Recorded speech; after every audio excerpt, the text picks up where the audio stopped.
बहनों और भाइयों नमस्ते। दोस्तों, गांधी रोड के दलालों का यह तीसरा पार्ट है। इस प्रकरण में बहुत सारे बार बार पेच आ रहे हैं, फेरबदल हो रही है। अब यह मामला हिल लैंड पुलिस के पास है। ये एक अच्छी बात है। यहाँ पर कई बातें उजागर होगी। सबसे पहले तो मुझे ऐसा लग रहा है कि इसमें कुछ नामों की हेरफेर हो गई है, लेकिन मैं अब भी कायम हूँ कि मैंने जो नाम पढ़े हैं मैं उस पर अमल करता हूँ। दूसरी बात, अगर इन्होंने आपस में कोई साठगांठ बैठक की है तो वह कैसे की है, क्या लेन देन हुई उसमें, या बिना वजह उनका नाम निकाल दिया गया। अब यह प्रकरण मेरे पास कैसे आया, मैंने कल भी स्पष्ट किया, आज भी कर रहा हूँ। मैं बंटी कुर्सीजा, जो लाल साईं एसोसिएशन के अध्यक्ष हैं जिनके, मैं उनकी दुकान पर पहुंचा। वहाँ पर यह माताजी आई, जीतू की माँ, जीतू और उसकी पत्नी, वो लोग वहाँ पर आए। उन्होंने जब बंटी कुर्सीजा को ये बात बताई तो मैंने भी उनसे जानकारी ली, क्योंकि एक पत्रकार होने के कारण से मुझे ये जानकारी लेनी चाहिए। उसके आधार पर उस माताजी ने बताया मुझे 17 लाख रुपए, और उन्होंने ये जो पहले से मुझे नाम दिए मैं उस पर कायम हूँ। अब इस नाम से कोई और भी हैं तो मेरा उनसे वास्ता नहीं है, मेरा सिर्फ उन ठगों से वास्ता है जिन्होंने ये ठगी की है। अगर दूसरा आकर मेरे से कोई पूछेगा तो मैं उससे ये पूछूंगा कि भैया क्या ये ठगी तुमने की है। मैं ठगों के लिए पढ़ रहा हूँ और प्रकरण आगे बढ़ता जा रहा है। कुछ लोग हमको भी गुमराह कर रहे हैं।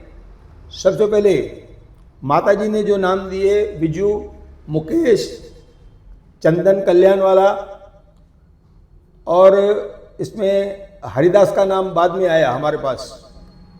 विजू का नाम आया, मुकेश का नाम आया, चंदन। अब यहाँ पर लालू की कोई बातचीत नहीं थी। तो सबसे पहले मैं कुछ बातें जानना चाहता हूँ कि ये जो सारा प्रकरण हुआ है इसमें किसका किसका दोष है और किस किस ने कायदे को तोड़ा मरोड़ा है। सबसे पहले इन दलालों के पास दलाली करने का लाइसेंस है। जितने भी मकान ये लोग किराए पर दिलाते हैं, कितनों के साथ इन लोगों ने घपला किया है। उसके बाद क्या ये जो किराए पर मकान चढ़ा रहे हैं, या वह जो पुलिस की वेरिफिकेशन कराना जरूरी है वह इन लोगों ने कराई है, ये सबसे बड़ा महत्वपूर्ण मुद्दा है।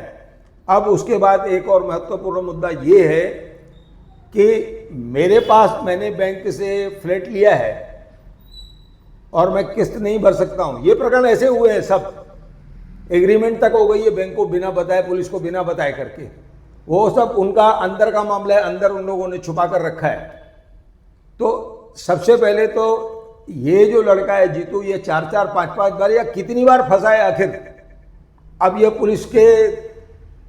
पुलिस को काम बढ़ाने का काम हो गया ये, क्योंकि जब ये प्रकरण हो गया तो यहाँ लालू का नाम कहीं पर नहीं आया। फिर इसने खाली बताया कि मैंने हरिदास से फ्लैट लिया, मैं किस्त नहीं भर सक रहा था तो मैं हरिदास को वापस फ्लैट देके अपने पैसे लिए और 2.25 लाख रुपए मुझे वापस मिले, जो फ्लैट बाद में जीतू को दिया चंदन ने। अब ये यहाँ पर ये अपनी बात को यहाँ खत्म कर रहा था, लेकिन ऐसा नहीं है। लालू भी कहीं ना कहीं इसके झांसे में आ रहा है और आ चुका है, क्योंकि मुझे ये जानकारी है कि उसको भी सम्मन मिली है कि तुमने उसे फंसाया है। अब तुमने उसे फंसाया है तो उसने एक और फ्लैट 2-3 लोगों ने, इन्हीं लोगों ने, 2-3 लोगों ने मिल करके उसको फ्लैट किराए पर दिया है। 2-2, 3-3 हज़ार रुपए इनको मिले हैं। अब ये अपने 2-3 हज़ार रुपए के लिए दूसरे की जान कैसे संकट में डाल रहे हैं। और यहाँ पर जीतू को 1 या 2 होने के बाद पुलिस को जानकारी देनी चाहिए थी, वो उसने नहीं दी। और उसके बाद भी वह बंटी कुर्सीजा के पास आया, जहाँ से मुझे ये जो पूरा प्रकरण है वहाँ पर मिला मुझे। तो यहाँ पर बैंक को जानकारी नहीं दी है कि मैं मकान खाली करके दूसरे को दे रहा हूँ, फिर वो वापस दे रहा है, फिर तीसरे को दे रहा हूँ। तो ये एक तरह से बैंक के साथ भी धोखाधड़ी है। अब फिर अगर कुछ लोगों के नाम ये यहाँ पे निकल रहे हैं जो मैंने नाम पढ़े, मैं आज लालू का नाम भी पढ़ रहा हूँ क्योंकि मेरा उससे कोई संबंध नहीं है। उसने मुझे बुला करके हथगंडा बनाना चाहा, लेकिन 2 दिन में ये बात खुल गई कि उसका भी कहीं ना कहीं इस प्रकरण में नाम आएगा और बहुत सारे दूसरे लोगों का भी आ सकता है और कुछ लोगों के नाम गायब भी हो सकते हैं। तो जो गायब हुए उन्होंने क्या किया, क्या उन्होंने कुछ हिस्सा उनको भरकर दिया कि हम दे रहे हैं आप चुप रहो, हम लेन देन करवा देते हैं, और बाकी जो नहीं दे रहे हैं या नहीं है तो उनका नाम घसीटा जाएगा और बेवजह भी नाम घसीटे जाएंगे, ऐसा हो सकता है। तो मैं माननीय वरिष्ठ पुलिस निरीक्षक से भी निवेदन करूंगा कि इस प्रकरण की सच्चाई क्या है। असल में जो भी ये प्रकरण हुआ है जो भी मैंने पढ़ा है वह इनके मुंह की जबानी है। इन लोगों ने ही मुझे पुलिस स्टेशन में पत्र दिया था जब वो मंगलवार के दिन आए थे। उसके पहले माताजी जो वहाँ पर आई थी, अब एक बुजुर्ग माताजी बता रही है, क्या हम उस पर विश्वास नहीं करेंगे? और ये एक जागृत करने का एक प्रकरण है, क्योंकि दलाल जो है बहुत ज़्यादा, मैंने कुछ समय पहले भी आपको बताया था कि मिनरवा बिल्डिंग में भी ऐसा हुआ था। 5 लाख रुपए उस महिला से पगड़ी ले ली गई और बाद में वो लोग उसका किराया भरते रहे। जब मकान खाली करने की बारी आई तो बोले मेरे 5 लाख वापस दो। तो मैं माननीय डीसीपी साहब और हमारे हेडलाइन पुलिस स्टेशन से निवेदन करूंगा कि हमारे शहर में जितने भी फ्लैट इन लोगों ने ऐसे, सिर्फ इन दलालों नहीं, जिसने भी दिलाए, तो पुलिस से वेरिफिकेशन हुई है या नहीं, क्योंकि हमारे बाजू में अमरनाथ है, वहाँ पर भी वेरिफिकेशन होती है, क्योंकि आगे जाके कोई घटना होती है, कोई गुनाह होता है तो उस समय पुलिस के ऊपर बड़ी परेशानी पड़ती है। तो ये सब हुआ है या नहीं हुआ है, और इनके पास लाइसेंस है या नहीं, बैंक को जानकारी दी है कि नहीं दी है। और जीतू, मैं फिर एक बार कह रहा हूँ कि यह बार बार इनके झांसे पे कैसे आता रहा। तो दोस्तों, कुल मिलाकर बात ये है, और हमारा इन सब चीज़ों से कोई वास्ता नहीं है। जो हमें जानकारी मिल रही है वो हम आपको बता रहे हैं।